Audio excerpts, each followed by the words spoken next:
Welcome to episode 15 of the AmericanNoise podcast, hosted by Andrew Stiles. And heading into week 3, there were a lot of blowouts this week. Technically, you could say Dallas and Seattle at the end was kind of one as soon as they let Cameron Artis Payne loose. Both Sunday games were one-sided. The only game that was not had a dominant victor was Houston at Tampa, the one game where you would expect a dominant victory. Houston, of course, top of the West, and Tampa, the lowest of the East. It all just seems to make sense that this would be the blowout. It was not. It was the closest game all week, only a 7-point differential. Tampa, despite a 2 QB system, actually made it halfway work, at least till the very end of the game, and Cornelius threw that pick. Flowers did not play all of the second half. That was another weird thing. But Houston was exposed in some cases, much like DC got tremendously exposed later in the weekend. Houston's main issue is the defense. It is their main problem. It will probably be their main problem for the whole season. The reason they are the best team in the league is the fact that in both week 2 and week 3, they've had 3 touchdowns from Walker to Cam Phillips. That has been their main saving grace. It is the most dangerous combo in the entire league.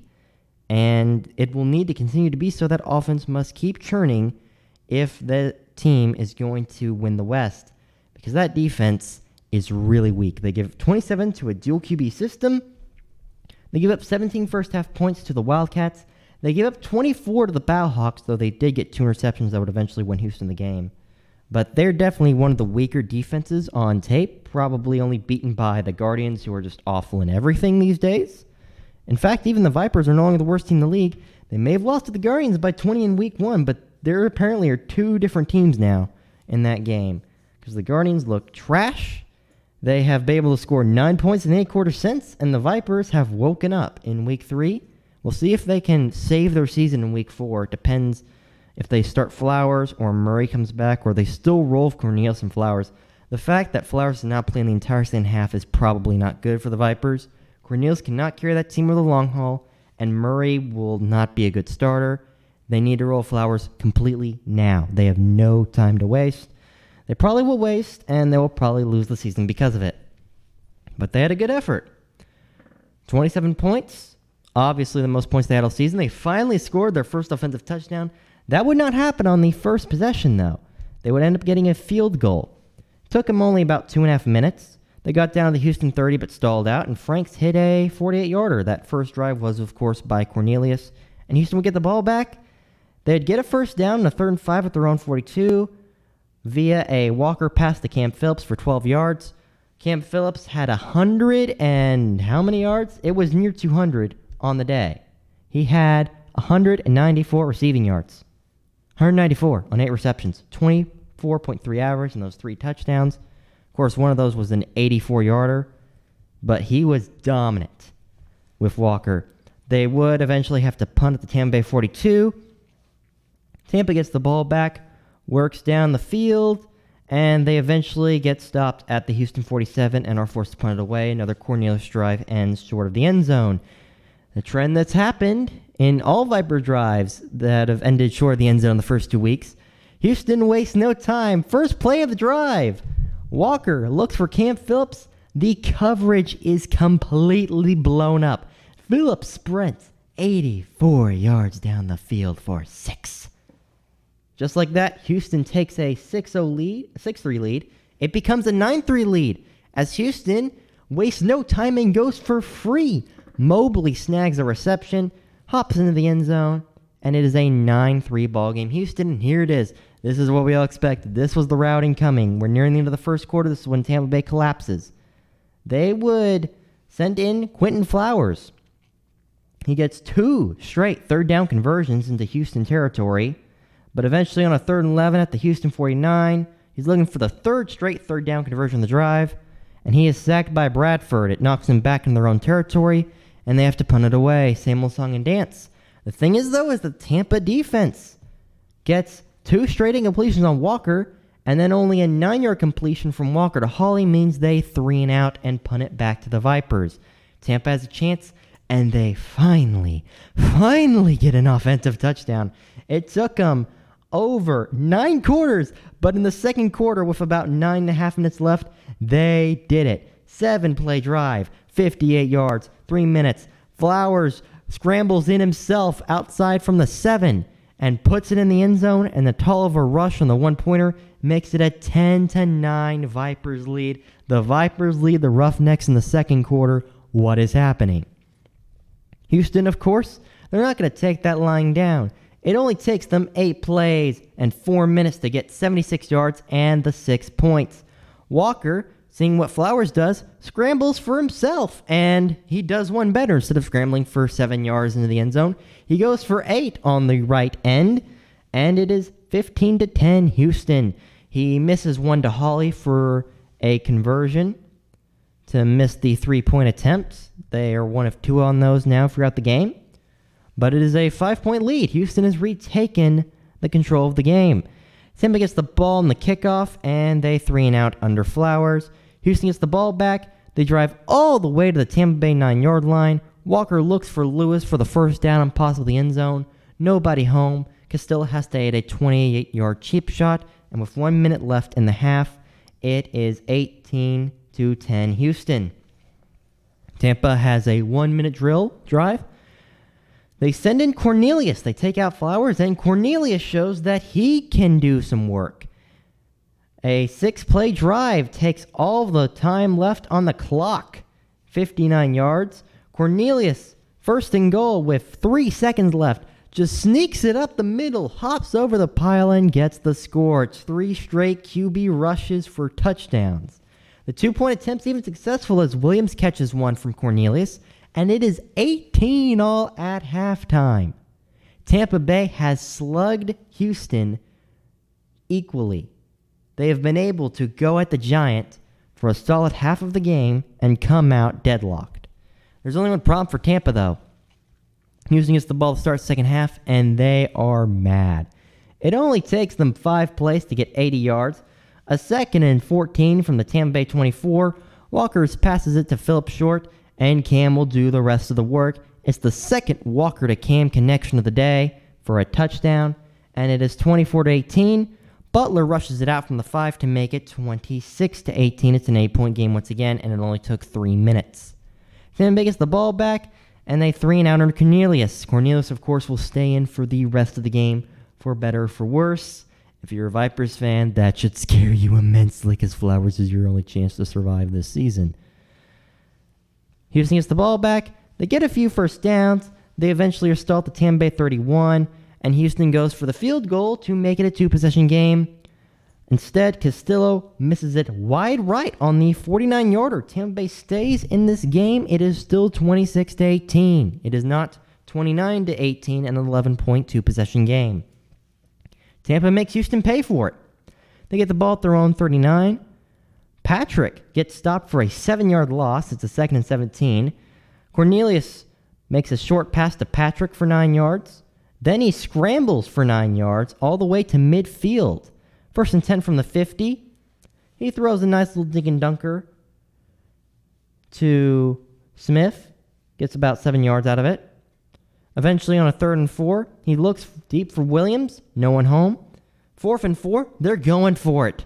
Cornelius finds Tolliver for a 24-yard game. Huff blows his coverage, and Tampa has new life, and now they're immediately in the red zone. And yes, Tampa can continue to score red zone touchdowns with Cornelius at quarterback.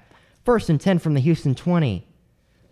Cornelius looks short right for Williams. Gets it. Williams leaps into the end zone, gets the 6 points, and it is a 26-24 contest. The 2-pointer to tie the game is missed, though. Houston still has the lead with 2 minutes left in the third. Houston's 3-and-outs and Rakind. Tampa Bay gets the ball back. Starts at the Houston 48 on a really bad punt by Houston. Cornelius gets a couple of short passes. Eventually, it's 4th and 4 at the Houston 25.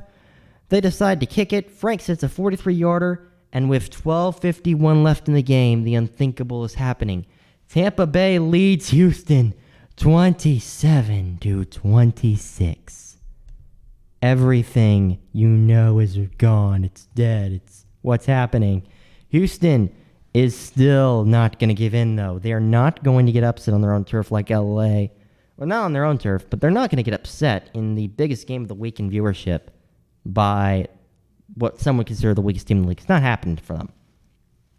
It only takes them 2 minutes and 24 seconds to get 63 yards and a touchdown of their own. Walker finds Phillips for 17 yards. It's Walker to Phillips for the third time in the game, the sixth time in 2 weeks. Hawley gets a reception of his own for a two-pointer, and it's a 34-27 game. It is 7 points as the lead with 10:24 left. But Tampa still has momentum, and they have a long drive. The drive that lasts 6, 9, 12, 15 plays. Eventually get a first and goal at the Houston 2, and after having so many successful possessions, especially in the red zone, they revert to week 1, week 2 Tampa. First play at the 2. Patrick gets a 1-yard gain. Second down. They're going to throw it. Cornelius throws a fade route, but he eventually has to just give up, throws it away outside of the end zone. He was pressured too well. It's third down. Cornelius looks at Tolliver on the left. Nothing doing. It's 4th and 1 with 3:55 left. They've taken about 6.5 minutes off the clock on this 15-play drive. 15th play is coming up on this possession, and they're going for it. You got to go for it. You're down by 7. You kick, and you're down by 4. Cornelius looks for Williams, and it is broken up on the middle of the end zone. Turnover on downs. It's the same song. Third verse for Tampa. They've blown the red zone possession. They did it again. Houston gets one first down before having to punt, so Tampa gets the ball with 1:53 left.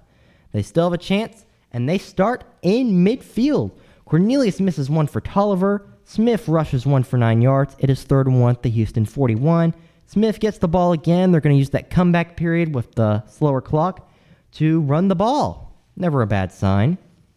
It's nice to run the ball inside of 2 minutes for once and actually go for the win. It's a 2-yard gain. It gets them to Houston 39. Smith goes to the well again, right tackle. But Lewis and Nicholas are all over him and drag him for a 3-yard loss. At 2nd and 13, they went to the well one too many times on the run. 2nd and 13 with 1:19 left from the Houston 42. Cornelius looks on the flat route for Smith, and he's made the rookie mistake of throwing to the flat route when there's a cornerback who can always just run across it and snag the interception. It happened. Gates snags it. He does not get the pick six as many would expect. He does get dragged down around midfield. But the interception seals Houston the game. The Houston defense's story is that they may bend a lot, but they won't break. It is their weak point, and it may break eventually. But they've always been able to get an interception at just the right time to save them. We'll see how long that lasts. Houston just gets one first down and just kneels it. And that's it. Houston saves the top spot in the power rankings after a hugely unexpected duel between them and Tampa. Tampa, of course, they probably moved to 7th in most rankings over the team they lost to in Week 1, New York, for the simple fact that New York's just so incompetent. And now for the future of Tampa, no one knows if Murray's healthy enough for Week 4. He's getting close. Does Murray start after his awful Week 1 performance? Do you still roll with Cornelius alone? Do you do the 2 QB option? Do you finally do the right thing and give it to Quentin Flowers and give him one chance to save your season? Because you're down on 3. If you lose this game, your best chance is 6-4, and that would require a 16-win streak. This is your last chance to set the season on track. And it's against a team that's just reeling from a 30-point blowout. This is your only chance. You've got to start Flowers. You've got to give him a chance. You have nothing left to lose. They'll probably roll with Murray or Cornelius / Flowers again and just ruin everything.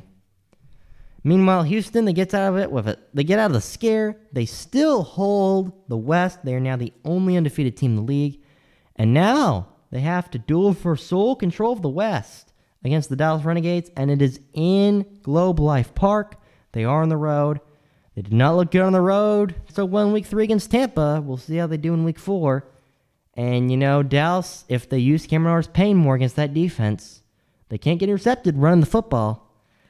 There's a chance they could pull off an upset here. But anyways, the most competitive game all week, probably the best game all week, a solid 10 out of 10 contest. It's probably not as good as Houston St. Louis, in game quality, but between those two teams, it's definitely the more unexpected good game, one we weren't expecting. And it was probably the best game all week. It was definitely the most competitive, as I said before. Dallas-Seattle dragged a bit, and then Sunday was just utter domination by one side. So yeah, it was a good game. Definitely deserved the most viewers in the week. And we'll see how the battle for Texas rages next week and see if Tampa can save their season against DC. That was it for episode 15 of the AmericanNoise podcast. The next 3 episodes, of course, will go over the next 3 games in week number 3. Until then, see you next time.